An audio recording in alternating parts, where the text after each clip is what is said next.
ಸಾಧಿಸದೆ ಸತ್ತರೆ ಸಾವಿಗೆ ಅವಮಾನ, ಆದರ್ಶವಿಲ್ಲದೆ ಬದುಕಿದ್ರೆ ದೇವರಾಣೆ ನಿಮ್ಮ ಬದುಕಿಗೆ ಒಂದು ಅವಮಾನ. ನನ್ನಿಂದ ಈ ಜಗತ್ತಿಗೆ ಏನೋ ಒಂದು ಕೆಲಸ ಆಗ್ಬೇಕಾಗಿದೆ, ಅದಕ್ಕೆ ನಾನು ಹುಟ್ಟಿದ್ದೀನಿ. ನಿಮ್ಮಿಂದ ಈ ಜಗತ್ತಿಗೆ ಏನೋ ಒಂದು ಕೆಲಸ ಆಗಬೇಕಾಗಿದೆ, ಅದಕ್ಕೆ ನೀವು ಹುಟ್ಟಿದ್ದೀರಾ. ಈ ಜಗತ್ತಿನಲ್ಲಿ ಹುಟ್ಟತಕ್ಕಂತ ಪ್ರತಿಯೊಬ್ಬರೂ ಕೂಡ ಒಂದು ಬಿಗ್ ರೀಸನ್, ಒಂದು ದೊಡ್ಡ ಕಾರಣದಿಂದಲೇ ಹುಟ್ಟಿದ್ದಾರೆ, ಹುಟ್ಟಿರುತ್ತಾರೆ. ತುಂಬಾ ಜನ ಏನ್ ಅನ್ಕೊಂಡಿದ್ದಾರೆ ಅಂದ್ರೆ, ಹುಟ್ಟಿದೀವಿ ಮಗ, ಯಾವಾಗ ಸಾಯ್ತೀವೋ ಗೊತ್ತಿಲ್ಲ, ಎಂಜಾಯ್ ಮಾಡ್ಬಿಟ್ಟು ಸತ್ಬಿಡೋಣ ಅಂತ. ಎಂಜಾಯ್ ಮಾಡಕ್ಕಲ್ಲ ನಾವು ಹುಟ್ಟಿರೋದು, ಸಾಧನೆ ಮಾಡಿ ಸಾಯೋದಕ್ಕೆ ಹುಟ್ಟಿದೀವಿ ಕಣ್ರಿ. ಆ ಸಾಧನೆ ಹೇಗಿರ್ಬೇಕು ಅಂದ್ರೆ, ಒಂದು ಕಡೆ ಒಬ್ಬ ಸ್ವಾತಂತ್ರ್ಯ ಯೋಧ ಹೇಳ್ತಾನೆ, ನೋಡು ಮಗ, ಬರ್ತ್ ಸಿಂಪಲ್ ಆಗಿದ್ರು ಕೂಡ ಡೆತ್ ಗ್ರ್ಯಾಂಡ್ ಆಗಿರಬೇಕು ಅಂತ. ಬರ್ತ್ ಸಿಂಪಲ್ ಆಗಿದ್ರು ಕೂಡ ಡೆತ್ ಗ್ರ್ಯಾಂಡ್ ಆಗಿರಬೇಕು ಅಂತ ಹೇಳಿ, ಎಷ್ಟು ಅದ್ಭುತವಾದಂತ ಮಾತು. ನನ್ನ ನಿಮ್ಮ ಈ ಜಗತ್ತಿನ ಎಲ್ಲರ ನನ್ನ ಮತ್ತು ನಿಮ್ಮ ಎಲ್ಲರ ಬರ್ತ್ ಕೂಡ ಸಿಂಪಲ್ ಆಗೇ ಇದೆ. ಡೆತ್ ಆಗ್ರಿ ಸಿಂಪಲ್ ಆಗ್ಬೇಕು? ನಮ್ಮ ಪಕ್ಕದ ಬೀದಿನಲ್ಲಿ, ಪಕ್ಕದ ಊರಿನಲ್ಲಿ, ಪಕ್ಕದ ಹಳ್ಳಿನಲ್ಲಿ, ಪಕ್ಕದ ತಾಲೂಕಿನಲ್ಲಿ ಸಾವಿರಾರು ಜನ ಸಾಯ್ತಾರೆ ವರ್ಷಕ್ಕೆ. ಯಾರು ಕೂಡ ತಲೆಗೂ ಹಾಕೊಳ್ಳೋದಿಲ್ಲ, ಅವ್ರ ಹೆಸರು ಕೇಳೋದಕ್ಕೂ ಕೂಡ ಹೋಗೋದಿಲ್ಲ, ಅವ್ರು ಯಾರು ಸತ್ತೋಗಿರೋರು ಅಂತ. ಕಡಲೆಪುರಿ ಚಿಲ್ಲರೆ ಕಾಸು ಏನಾದ್ರೂ ಹೂವು ಬೀದಿನಲ್ಲಿ ಬಿಡಿ ಹೂವು ಬೀದಿನಲ್ಲಿ ಬಿದ್ದಿತ್ತು ಅಂದ್ರೆ, ಓ ಯಾವ್ದೋ ವಿಕೆಟ್ ಉದುರೋಗಿದೆ ವಿಕೆಟ್ ಅನ್ಕೊಳ್ತೀವಿ. ಯಾವ ವಿಕೆಟ್ ಅಂತ ನಾವು ತಲೆಗೂ ಕೂಡ ಹಾಕೊಳ್ಳೋಕೆ ಹೋಗೋದಿಲ್ಲ. ಯಾಕೆ? ಏನ್ ಸಾಧನೆ ಮಾಡಿದ್ದಾರೆ? ಇವತ್ ನಾವು ಬೇರೆಯವ್ರ ಬಗ್ಗೆ ಸಾಧನೆ ಮಾಡದೆ ಸತ್ರಲ್ಲ, ಸಾಧನೆ ಮಾಡಿ ಸತ್ತು ಕಡಲೆಪುರಿ ಚಿಲ್ಲರೆ ಕಾಸು ಹೂವನ್ನ ಮೈ ಮೇಲೆ ಎರಚ್ಕೊಂಡು ಹೋದ್ರಲ್ಲ, ನಾವು ಅವ್ರ ಬಗ್ಗೆ ಮಾತಾಡ್ತೀವಲ್ಲ. ನಾವು ನೆಕ್ಸ್ಟ್ ಜನರೇಷನ್ ನಲ್ಲಿ ನಾವೇನು ಸಾಧನೆ ಮಾಡದೆ ಸತ್ರೆ, ನಮ್ಮ ನೆಕ್ಸ್ಟ್ ಜನರೇಷನ್ ಅವರು ಕೂಡ ಬೀದಿಯಲ್ಲಿ ಓಡಾಡಬೇಕಾದ್ರೆ ನಮ್ಮ ಮೇಲೆ ಎರಚಿರ್ತಕ್ಕಂಥ ಕಡಲೆಪುರಿ ಚಿಲ್ಲರೆ ಕಾಸು ಹೂವನ್ನು ನೋಡಿಯೂ ಕೂಡ ಅವ್ರು ಅದೇ ಮಾತನ್ನ ಅನ್ಕೊಳ್ತಾರೆ. ಅನಿಸ್ಕೋಬೇಕಾ? ಬರ್ತ್ ಸಿಂಪಲ್ ಆಗಿದ್ರು ಡೆತ್ ಗ್ರ್ಯಾಂಡ್ ಆಗಿರ್ಲಿ. ಯಾವ ತರ ಗ್ರ್ಯಾಂಡ್ ಆಗಿರ್ಬೇಕು ಗೊತ್ತಾ? ಪುನೀತ್ ರಾಜ್ಕುಮಾರ್ ಅವರ ಬರ್ತ್ ಕೂಡ ಸಿಂಪಲ್ ಆಗೇ ಇತ್ತು, ಆದ್ರೆ ಡೆತ್ ಗ್ರ್ಯಾಂಡ್ ಆಗಿತ್ತು. ಶಿವಕುಮಾರ್ ಸ್ವಾಮೀಜಿ ಅವರ ಬರ್ತ್ ಸಿಂಪಲ್ ಆಗಿತ್ತು ರೀ, ಆದ್ರೆ ಅವರ ಡೆತ್ ಗ್ರ್ಯಾಂಡ್ ಆಗಿತ್ತು. ಬರ್ತ್ ಸಿಂಪಲ್ ಆಗಿದ್ರು ಡೆತ್ ಗ್ರ್ಯಾಂಡ್ ಹೇಗಿರ್ಬೇಕು ಅಂದ್ರೆ, ಪುನೀತ್ ರಾಜ್ಕುಮಾರ್ ಅವರನ್ನ ನೋಡಿದ್ವಲ್ಲ ಅಷ್ಟು ಗ್ರ್ಯಾಂಡ್ ಆಗಿರ್ಬೇಕು. ಶಿವಕುಮಾರ್ ಸ್ವಾಮೀಜಿ ಅವರನ್ನ ನೋಡಿದ್ರಲ್ಲ, ಆ ರೀತಿ ನಮ್ಮ ಡೆತ್ ಗ್ರ್ಯಾಂಡ್ ಆಗಿರ್ಬೇಕು. ಆಗ ನಾವು ಮನುಷ್ಯರಾಗಿ ಹುಟ್ಟಿದ್ದಕ್ಕೂ ಸಾರ್ಥಕ. ನೆನಪಿರ್ಲಿ, ಏನೋ ಹುಟ್ಟಿದ್ದೀರಿ, ಓದಬೇಕು, ಜೀವನ ಮಾಡ್ಬೇಕಲ್ಲ, ಅದಕ್ಕೆ ಹಣ ಬೇಕು, ಹಣ ಬೇಕಲ್ಲ ಅದಕ್ಕೊಂದು ಕೆಲಸ ಬೇಕು, ಕೆಲಸ ಬೇಕು ಅಂದ್ರೆ ಒಂದು ಸರ್ಟಿಫಿಕೇಟ್ ಬೇಕು, ಸರ್ಟಿಫಿಕೇಟ್ ಬೇಕು ಅಂದ್ರೆ ಸ್ಕೂಲು ಕಾಲೇಜುಗಳಿಗೆ ಹೋಗಬೇಕು, ಓದಬೇಕು. ಇಷ್ಟೇ ಜೀವನ ಅಂತ ದೇವರಾಡೆ ಅನ್ಕೊಳ್ಬೇಡಿ. ನಿಮ್ಮ ಬರ್ತ್ ನ ಹಿಂದೆ ಒಂದು ಬಿಗ್ ರೀಸನ್ ಇದೆ. ಲಕ್ಷಾಂತರ ಜನ ಅನಾಥ ಮಕ್ಕಳಿಗೆ ಊಟ ಸಾಕಬೇಕು, ಅನಾಥ ಮಕ್ಕಳನ್ನ ಅವ್ರನ್ನ ಸಾಕಬೇಕು ಅನ್ನೋ ಒಂದು ಬಿಗ್ ರೀಸನ್ ಇದ್ದಿದ್ದಕ್ಕೆ ಶಿವಕುಮಾರ್ ಸ್ವಾಮೀಜಿ ಅವರು ಹುಟ್ಟಿದ್ದು. ಈ ದೇಶಕ್ಕೆ ತನ್ನ ಕೊಡುಗೆ, ಎಂಜಿನಿಯರಿಂಗ್ ಫೀಲ್ಡ್ ಅಲ್ಲಿ ತನ್ನ ಕೊಡುಗೆ ಇದ್ದದ್ದಕ್ಕೆ, ಆ ಬಿಗ್ ರೀಸನ್ ಇದ್ದದ್ದಕ್ಕೆ ಸರ್ ಎಂ ವಿಶ್ವೇಶ್ವರಯ್ಯನವರು ಹುಟ್ಟಿದ್ದು. ಈ ದೇಶದ ವಿಜ್ಞಾನ ಕ್ಷೇತ್ರಕ್ಕೆ ತನ್ನ ಕೊಡುಗೆ ಅಪಾರವಾಗಿ ಇದ್ದದ್ದಕ್ಕೋಸ್ಕರವೇ ಸರ್ ಸಿ ವಿ ರಾಮನ್ ಅವರು ಹುಟ್ಟಿದ್ದು. ಈ ದೇಶದ ಒಂದು ವಿಜ್ಞಾನದ ಕ್ಷೇತ್ರಕ್ಕೆ ತನ್ನ ಕೊಡುಗೆ ಅಪಾರವಾಗಿರೋದಕ್ಕೋಸ್ಕರವೇ, ಆ ಬಿಗ್ ರೀಸನ್ ಇದ್ದದ್ದಕ್ಕೋಸ್ಕರವೇ ಡಾಕ್ಟರ್ APJ ಅಬ್ದುಲ್ ಕಲಾಂ ಅವರು ಹುಟ್ಟಿದ್ದು. ಅಷ್ಟೇ ಅಲ್ಲ, ನಮ್ಮನ್ನ ಗುಲಾಮರಾಗಿ ಬ್ರಿಟಿಷರು ಆಳುತ್ತಿದ್ದ ಕಾಲದಲ್ಲಿ ಈ ದೇಶದ ಹಿಂದೂ ಧರ್ಮದ ಶಕ್ತಿಯನ್ನ ಇಡೀ ಜಗತ್ತಿಗೆ ಪರಿಚಯ ಮಾಡಿಕೊಡ್ಬೇಕು ಅನ್ನೋ ಬಿಗ್ ರೀಸನ್ ಇದ್ದದ್ದಕ್ಕೋಸ್ಕರವೇ ಸ್ವಾಮಿ ವಿವೇಕಾನಂದರು ಕೂಡ ಹುಟ್ಟಿದ್ದು ರೀ. ಪ್ರತಿಯೊಬ್ಬರ ಹುಟ್ಟಿನ ಹಿಂದೆ, ನನ್ನ ನಿಮ್ಮ ಎಲ್ಲರ ಹುಟ್ಟಿನ ಹಿಂದೆ, ಬರ್ತ್ ನ ಹಿಂದೆ ಒಂದು ಬಿಗ್ ರೀಸನ್ ಇದೆ. ಅದನ್ನ ತಿಳ್ಕೊಂಡು ಅವನು ಮಹಾತ್ಮನಾಗ್ತಾನೆ. ಅವನ ಸತ್ರು ಕೂಡ ಲಕ್ಷಾಂತರ ವರ್ಷ ಜನರ ಮನಸ್ಸಿನಲ್ಲಿ ವಿವೇಕಾನಂದರ ರೀತಿ, ವಿಶ್ವೇಶ್ವರಯ್ಯನವರ ರೀತಿ, ರಾಧಾಕೃಷ್ಣನ್ ಅವರ ರೀತಿ, ಸಿ.ವಿ. ರಾಮನ್ ಅವರ ರೀತಿ, ಅಬ್ದುಲ್ ಕಲಾಂ ಅವರ ರೀತಿ ಜನರ ಮನಸ್ಸಿನಲ್ಲಿ ಉಳ್ಕೊಳ್ತಾರೆ, ಬೆಳೆದುತ್ತಾರೆ. ಇಲ್ಲ ಅಂದ್ರೆ ಯಾರಪ್ಪ ಸತ್ತೋಗಿದ್ದು ಅದೇನೋ ಗೊತ್ತಿಲ್ಲಪ್ಪ, ಯಾರಮ್ಮ ಸತ್ತೋಗಿದ್ದು ಅದೇನೋ ಗೊತ್ತಿಲ್ಲಪ್ಪ. ಅದೇ ಗತಿಯು ಕೂಡ ನಮಗೂ ಬರುತ್ತೆ. ನೆನಪಿರ್ಲಿ, ಸಮಯವನ್ನು ಗೌರವಿಸಿ. ಇವತ್ತು ನೀವು 2 ವರ್ಷದವ್ರು ಇದಿರಲ್ಲ, ನಿಮಗೆ ಸಿಕ್ಕಿರ್ತಕ್ಕಂಥ ಸಮಯ ಎಷ್ಟು ವ್ಯಾಲ್ಯೂಬಲ್ ಅಂದ್ರೆ, ಒಂದೊಂದು ಕ್ಷಣವೂ ಮುಖ್ಯ, ಒಂದೊಂದು ನಿಮಿಷವೂ ಮುಖ್ಯ, ಒಂದೊಂದು ವಾರವೂ ಮುಖ್ಯ, ಒಂದೊಂದು ದಿನವೂ ಮುಖ್ಯ, ಒಂದೊಂದು ವರ್ಷವೂ ಕೂಡ ಮುಖ್ಯ. ಎಷ್ಟು ವೇಸ್ಟ್ ಮಾಡ್ತಾರೆ ಅಂದ್ರೆ, ಅದಕ್ಕೆ ಶಿವಕುಮಾರ್ ಸ್ವಾಮೀಜಿಯವರು ಒಂದು ಮಾತು ಹೇಳ್ತಾರೆ, ಯಾರು ಸಮಯವನ್ನು ಗೌರವಿಸ್ತಾರೋ, ಚೆನ್ನಾಗಿ ನೆನಪಿರ್ಲಿ, ಯಾರು ಸಮಯವನ್ನು ಗೌರವಿಸ್ತಾರೋ ಅವರನ್ನ ಮುಂದಿನ ದಿನಗಳಲ್ಲಿ ಸಮಯವೇ ಇಡೀ ಜಗತ್ತಿಗೆ ಪರಿಚಯವನ್ನಾಗಿ ಮಾಡುತ್ತೆ, ಪರಿಚಯಿಸುತ್ತೆ. ಆದ್ರೆ ಯಾರು ಸಮಯವನ್ನ ಗೌರವಿಸೋದಿಲ್ವೋ ಅವರನ್ನ ಇಡೀ ಜಗತ್ತು ತನ್ನ ಮನಸ್ಸಿನಿಂದ ಮರೆತೋಗುತ್ತೆ. ಒಬ್ಬ ವಿಜ್ಞಾನಿ ಹೇಳ್ತಾನೆ, ಇತಿಹಾಸ ಸೃಷ್ಟಿಸುವವರು ಇತಿಹಾಸವನ್ನು ಓದುವವರು ಒಬ್ಬರಾಗಿರೋಕ್ ಸಾಧ್ಯವೇ ಇಲ್ಲ. ನಿಜ ಅಲ್ವಾ? ಯಾರು ಸಮಯವನ್ನ ಗೌರವಿಸ್ತಾರೋ ಅವರು ಇತಿಹಾಸವನ್ನ ಸೃಷ್ಟಿಸುವವರಾಗ್ತಾರೆ.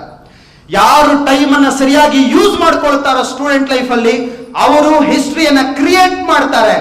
ಯಾರು ರೀಲ್ಸ್ ನೋಡ್ಕೊಂಡು ಬೇರೆ ಬೇರೆ ಕೆಟ್ಟ ಚಟಗಳಿಗೆ ಬಿದ್ದು ತಮ್ಮ ಸ್ಟೂಡೆಂಟ್ ಲೈಫ್ ಅಲ್ಲಿ ತಮ್ಮ ಟೈಮ್ ಅನ್ನ ವೇಸ್ಟ್ ಮಾಡ್ಕೊಳ್ತಾರೋ ಅವರು, ಅವ್ರ ಮಕ್ಕಳು, ಅವ್ರ ನೆಕ್ಸ್ಟ್ ಜನರೇಷನ್ ಅವರು ಯಾರ್ಯಾರೋ ಬರೆದಂತ ಇತಿಹಾಸವನ್ನ ಕೊನೆಯವರೆಗೂ ಓದ್ಕೊಂಡೇ ಇರಬೇಕಾಗತ್ತೆ. ನೀವು ಇತಿಹಾಸವನ್ನ ಸೃಷ್ಟಿಸುವವರಾಗ್ತಿರೋ ಇತಿಹಾಸವನ್ನ ಓದುವವರಾಗ್ತಿರೋ ನಿಮಗೆ ಬಿಟ್ಟಿದ್ದೇನೆ. ಜೀವನ ಅಂದ ಮೇಲೆ ತುಂಬಾ ಕಷ್ಟಗಳು ಬರ್ತವೆ. ಕೆಲವು ವೇಳೆ ಎಷ್ಟು ಕಷ್ಟಗಳು ಬರ್ತವೆ ಅಂದ್ರೆ ನಾವು ಕಷ್ಟಗಳನ್ನ ಫೇಸ್ ಮಾಡಕ್ ಆಗೋದಿಲ್ಲ, ಅಂತ ಕಷ್ಟಗಳು ಬರ್ತವೆ. ತುಂಬಾ ಜನ ರಿವೆಂಜ್ ಅನ್ನೋ ಒಂದು ಶಬ್ದವನ್ನ ಕೇಳಿದಿರ, ಸೇಡಿಗೆ ಸೇಡನ್ನ ತೀರಿಸ್ಕೊಳ್ಳೋದು ಅಂತ. ಬೇರೆ ಮನುಷ್ಯರ ಜೊತೆ ರಿವೆಂಜ್ ತೀರಿಸ್ಕೊಳ್ಳೋದಲ್ಲ. ನಮ್ಮ ಜೀವನದಲ್ಲಿ ನಾವು ಸಾಧನೆ ಮಾಡಬೇಕಾದಂತ ಸಂದರ್ಭದಲ್ಲಿ ನಮ್ಮ ಲೈಫ್ ನಲ್ಲಿ ನಾವು ಸಾಧನೆ ಮಾಡಕ್ಕೆ ಹೊರಟಾಗ ನಮಗೆ ಕಷ್ಟಗಳು ಬರ್ತವಲ್ಲ, ನಮಗೆ ಬರ್ತಕ್ಕಂಥ ಕಷ್ಟಗಳನ್ನ ನಾವು ಹೇಗೆ ಅದಕ್ಕೆ ವಿರುದ್ಧವಾಗಿ ಸೇಡನ್ನ ತೀರಿಸ್ಕೊಳ್ಬೇಕು ಅಂದ್ರೆ ವಿವೇಕಾನಂದರ ರೀತಿ ಸೇಡನ್ನ ತೀರಿಸ್ಕೊಳ್ಬೇಕು. ಯಾಕೆಂದ್ರೆ ವಿವೇಕಾನಂದರು ಆವತ್ತಿನ ಕಾಲಕ್ಕೆ ದೊಡ್ಡ ಪ್ರತಿಭಾವಂತ ಯುವಕ, ಗೋಲ್ಡ್ ಮೆಡಲಿಸ್ಟ್, ರ್ಯಾಂಕ್ ಸ್ಟೂಡೆಂಟ್, ಸರ್ಟಿಫಿಕೇಟ್ಗಳು, ಮೆಡಲ್ಗಳು ಎಲ್ಲ ತಗೊಂಡೋದ್ರು. ಏನಕ್ಕೆ? ಅಪತಿರೋದ್ರು, ಮನೆ ಕೋರ್ಟ್ಗೆ ಹಾಕಿದ್ರು, ಸಂಬಂಧಿಕರು, ಊಟ ಮಾಡೋದಕ್ಕೆ ಕಷ್ಟ ಇತ್ತು. ಏನ್ ಮಾಡೋದು? ತಮ್ಮನನ್ನ ಸಾಕ್ಬೇಕು, ತಾಯಿಯನ್ನ ಸಾಕ್ಬೇಕು, ಒಂದೇ ಒಂದು ಕೆಲಸ ಕೊಡಿ ಅಂತ. ದಯವಿಟ್ಟು ನಾನು ರ್ಯಾಂಕ್ ಸ್ಟೂಡೆಂಟ್, ನಾನು ಗೋಲ್ಡ್ ಮೆಡಲಿಸ್ಟ್, ನನ್ನ ಕೆಲಸ ಕೊಡಿ. ಹೋದ್ರು, ಕೆಲಸ ಕೊಡಲ್ಲ ಅಂದ್ರು. ನಮ್ಗಲ್ಲ, ಅವ್ರಿಗೆ. ಬೊದ್ದರ ಹತ್ರ ಹೋದ್ರು, ಕೆಲಸ ಕೊಡಲ್ಲ ಅಂದ್ರು. ಇನ್ನೊಬ್ಬರ ಹತ್ರ ಹೋದ್ರು, ಯಾರೋ ಒಬ್ರು ಸ್ಕೂಲ್ ಟೀಚರ್ ಆಗಿರೋ ಅಂದ್ರು. ಅವ್ರು ಯಾವತ್ತಿದ್ರು ಸ್ಟ್ರೈಟ್ ಫಾರ್ವರ್ಡ್ ಇದ್ದ ಹಾಗೆ, ನೇರ ದಿಟ್ಟ ನಿರಂತರ ಅಂತೀವಲ್ಲ ಹಾಗೆ. ಅವ್ರೇನ್ ಮಾಡಿದ್ರು, ಅವರ ನೇರ ದಿಟ್ಟ ನಿರಂತರವನ್ನ ಸಹಿಸ್ಕೊಳಕ್ ಆಗದೆ ಒಂದೇ ವಾರಕ್ಕೆ ಅವ್ರನ್ನ ಕೆಲಸಕ್ಕಿಂದ ತೆಗೆದಾಕಾಚೆ ಕಳಿಸೋದು. ಸರ್ಟಿಫಿಕೇಟ್ ಎಲ್ಲ ತಗೊಂಡ್ರು. ಒಬ್ಬ ಲಾಯರ್ ಹತ್ರ ಹೋದ್ರು, ಲಾಯರ್ ಹತ್ರ ಅಸಿಸ್ಟೆಂಟ್ ಆಗಿ ಸೇರ್ಕೊಂಡ್ರು. 6 ತಿಂಗಳು ಕೆಲಸ ಮಾಡಿದ್ರು. ಕೊನೆಗೆ ಅವರ ನೇರ ದಿಟ್ಟ ನಿರಂತರವನ್ನ ತಡ್ಕೊಳಕ್ ಆಗದೆ, ಹೋಗಪ್ಪ ನೀನು ನನ್ನ ಅಸಿಸ್ಟೆಂಟು, ನನಗೆ ಬುದ್ಧಿ ಹೇಳ್ತೀಯ ನೀನು ಅಂತ ಕೆಲಸದಿಂದ ಆಚೆಗೆ ಹಾಕಿದ್ರು. ಒಂದಲ್ಲ ಎರಡಲ್ಲ, ವರ್ಷಗಳ ಕಾಲ ಹೊಟ್ಟೆಗೆ ಊಟ ಇಲ್ಲದೆ ಫ್ಯಾಮಿಲಿನ ಸಾಕೋದಕ್ಕೋಸ್ಕರ ತಂದೆಯನ್ನ ಕಳ್ಕೊಂಡು ತಾಯಿ ಮತ್ತು ತಮ್ಮನನ್ನ ಅಕ್ಕನನ್ನ ಸಾಕೋದಕ್ಕೋಸ್ಕರ, ಕೆಲಸಕ್ಕೋಸ್ಕರ ಅಲ್ರಿ. ಯಾರು? ಸ್ವಾಮಿ ವಿವೇಕಾನಂದರು. ಯಾರು ಕೆಲಸ ಕೊಡ್ಲಿಲ್ಲ ಅವ್ರಿಗೆ. ಕೊನೆಗೊಂದ್ ದಿವಸ ಬಂದ್ರು. ರಾತ್ರಿ ಹೊತ್ತು 12 ಗಂಟೆಗೆ ಬರ್ತಿದ್ರು. ಯಾಕೆ? ಮನೇಲಿ ಊಟ ಇರಲ್ವಲ್ಲ. ತಾಯಿ ತನ್ನಗ ಊಟನ, ತಾನು ತಿನ್ನೋ ಊಟನ ನನಗೆಲ್ಲ ಕೊಟ್ಟು ಬಿಡ್ತಾಳ, ತಾಯಿ ಉಪವಾಸ ಇರ್ತಾಳಲ್ಲ ಅಂತೇಳಿ 12 ಗಂಟೆಗೆ ಹೋಗೋದು, ಮಲಗೋದು. ಊಟ ಮಾಡ್ದೇನಾ? ಇವತ್ತು ಯಾರ್ದು ಬೇರೆಯವ್ರ ಮನೇಲಿ ಮಾಡ್ಕೊಂಬಂದೆ, ಸ್ನೇಹಿತರ ಮನೇಲಿ ಊಟ ತಿನ್ಕೊಂಬಂದೆ. ಬೆಳಗ್ಗೆ ಎದ್ದು ತಾಯಿ ತಿಂಡಿ ಮಾಡ್ಬೇಕಲ್ಲ, ರೇಷನ್ ಇರ್ಲಿಲ್ಲ.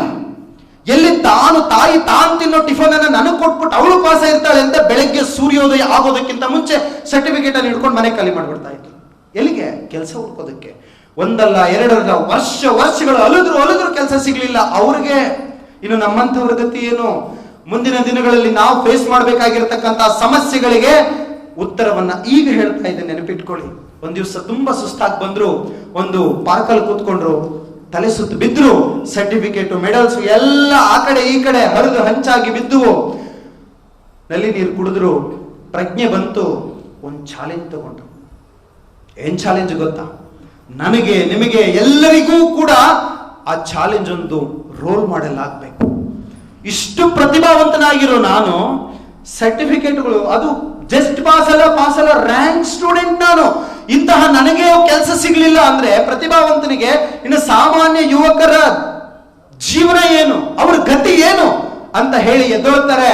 ಸೀದಾ ಸರ್ಟಿಫಿಕೇಟ್, ಮೆಡಲ್ಸ್ ಒಂದು ಬ್ಯಾಗ್ ಅಲ್ಲಿ ಹಾಕೊಂಡು ಬಂಗಾಳ ಕೊಲ್ಲಿಗೆ ಹೋಗಿ ಸಮುದ್ರ ತೀರದಲ್ಲಿ ಸೂರ್ಯೋದಯ ಆಗ್ತಾ ಇತ್ತು. ಸಮುದ್ರ ತೀರದಲ್ಲಿ ನಿಂತ್ಕೊಂಡ್ರು. ಎಲ್ಲ ಸರ್ಟಿಫಿಕೇಟ್ಗಳನ್ನ ಹರಿದು ಸಮುದ್ರಕ್ಕೆ ಬಿಸಾಕಿ ಹಿಂದೆಗಡೆಗೆ ತಿರುಗಿದ್ರು. ಸೂರ್ಯ ಹುಟ್ಟುತ್ತಾ ಇದ್ದ. ಹೇಳಿದ್ರು, ಸೂರ್ಯನೇ, ಯಾವ ಈ ನರೇಂದ್ರ ಒಂದು ಕೆಲಸಕ್ಕೋಸ್ಕರ ತನ್ನ ತಮ್ಮ, ತಾಯಿ ಮತ್ತೆ ಅಕ್ಕನನ್ನ ಸಾಕೋದಕ್ಕೋಸ್ಕರ ಅಲುದು ಸಾಕಾದ್ನೋ, ನೆನಪಿಟ್ಟುಕೋ, ಮುಂದಿನ ದಿನಗಳಲ್ಲಿ ನನ್ನ ಹೆಸರಿನ ಮೇಲೇನೆ ಲಕ್ಷಾಂತರ ಜನ ಜೀವನ ಮಾಡಬೇಕು. ಆ ಮಟ್ಟಿಗೆ ನಾನು ಬೆಳಿತೇನೆ. ಅಲ್ಲಿಯವರೆಗೆ ನಾನು ಈ ಭಾಗಕ್ಕೆ ಬರುವುದಿಲ್ಲ ಅಂತ ಚಾಲೆಂಜ್ ಮಾಡಿ ಕಷ್ಟಗಳ ವಿರುದ್ಧ ರಿವೆಂಜ್ ತೀರಿಸಿಕೊಳ್ಳೋದು ಕೊಟ್ಟರು. ಅಲ್ಲಿಂದ ನರೇಂದ್ರನಾಥ ದತ್ತ ಶ್ರೀ ಸ್ವಾಮಿ ವಿವೇಕಾನಂದರಾಗಿ ಇಡೀ ದೇಶ ಓಡಾಡಿದ್ರು, ಇಡೀ ಜಗತ್ತು ಓಡಾಡಿದ್ರು. ವಿಶ್ವ ವೇದಿಕೆಯ ಮೇಲೆ ನಿಂತು my dear sisters and brothers of America ಅಂತ ಹೇಳಿದ್ದೆ ತಡ ಇಡೀ ಜಗತ್ತಿಗೆ ಹಿಂದಿನ ದಿನ ಗೊತ್ತಿಲ್ಲದೆ, ಯಾರಿಗೂ ಗೊತ್ತಿಲ್ಲದೆ ಇರೋ ನರೇಂದ್ರನಾಥ ದತ್ತ ಮಾರನೇ ದಿವಸ ಸ್ವಾಮಿ ವಿವೇಕಾನಂದರಾಗಿ ಗೊತ್ತಾದ್ರು. ನೆನಪಿಟ್ಟುಕೊಳ್ಳಿ, ಇವತ್ತಿನ ದಿನ ಇಡೀ ಜಗತ್ತಿನಲ್ಲಿ ವಿವೇಕಾನಂದ ಅನ್ನೋ ಹೆಸರಿನಲ್ಲಿ ಸ್ವಾಮಿ ವಿವೇಕಾನಂದ ಸ್ಕೂಲ್ಸ್ ಅಂತ ಸಾವಿರಾರು ಸ್ಕೂಲ್ಗಳಿದಾವೆ. ಸ್ವಾಮಿ ವಿವೇಕಾನಂದ ಕಾಲೇಜ್ ಅಂತ ಸಾವಿರಾರು ಕಾಲೇಜುಗಳಿದಾವೆ. Swami Vivekananda polytechnic, Swami Vivekananda law college, Swami Vivekananda medical college, Swami Vivekananda ಯೋಗ ಯೂನಿವರ್ಸಿಟಿ ನಮ್ಮ ಆನೇಕಲ್ನಲ್ಲೇ ಇದೆ, ಜಿಗಡಿನಲ್ಲಿ. Swami Vivekananda diploma college, Swami Vivekananda high school, ಹೀಗೆ ಮಾಂಟೆಸೋರಿಯಿಂದ ಹಿಡಿದು ಮೆಡಿಕಲ್ ಕಾಲೇಜಿನವರೆಗೆ, ಹಾಸ್ಪಿಟಲ್ಗಳವರೆಗೆ ಸ್ವಾಮಿ ವಿವೇಕಾನಂದ ಅನ್ನೋ ಹೆಸರಿನಲ್ಲಿ ಸಾವಿರಾರು ಇನ್ಸ್ಟಿಟ್ಯೂಷನ್ ಇವತ್ತು ಓಪನ್ ಆಗಿದ್ದಾವೆ.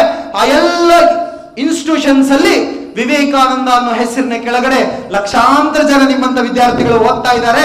ಸಾವಿರಾರು ಜನ ನಮ್ಮಂತ ಜನ ಜೀವನ ಮಾಡ್ಕೊಳ್ತಿದ್ದಾರೆ ರೀ. ಇದು ನಮ್ಮ ಲೈಫ್ ಅಲ್ಲಿ ನಮ್ಮ ಕಷ್ಟಗಳಿಗೆ ನಾವು ರಿವೆಂಜ್ ಹೇಗ್ ತೀರಿಸ್ಕೋಬೇಕು ಅಂದ್ರೆ, ಚಾಲೆಂಜ್ ನಮ್ಮ ಕಷ್ಟಗಳ ವಿರುದ್ಧವಾಗಿ ಹೇಗ್ ತೀರಿಸ್ಕೋಬೇಕು ಅಂದ್ರೆ, ಇದು ನಮ್ಮ ಜೀವನಕ್ಕೆ ಉದಾಹರಣೆಯಾಗಿ ನಾವು ತಗೊಳ್ಬೇಕು.